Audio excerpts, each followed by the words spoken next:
c'est vraiment une question intéressante et qui percute un peu. C'est une question qui est un petit peu agressive. Eh oh, de quoi je me mêle?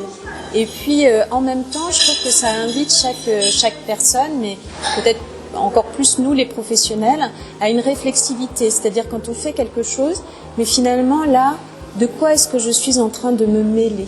Et à ce titre-là, peut-être de réfléchir au curseur qu'on pose sur le de quoi je me mêle. Est-ce qu'à ce moment-là, je fais bien de me mêler de ce dont je me mêle?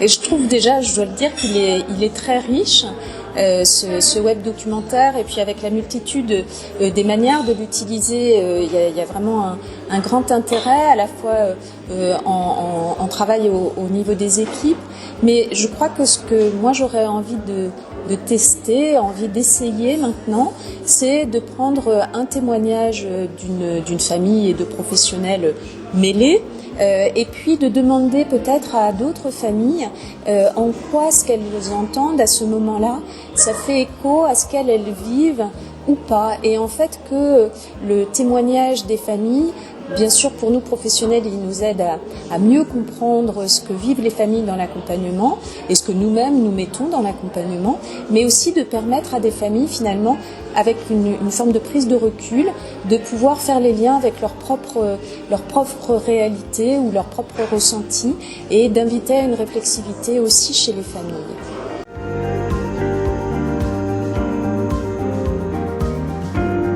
J'ai été particulièrement sensible au témoignage d'un papa qui justement sur la question du sans mêle, a apporté, je trouve, des éléments qui sont vraiment très justes dans le réel. C'est-à-dire que à certains moments, quand cette personne bénéficie d'une aide, à certains moments c'est super de voir le professionnel, le travailleur social arriver.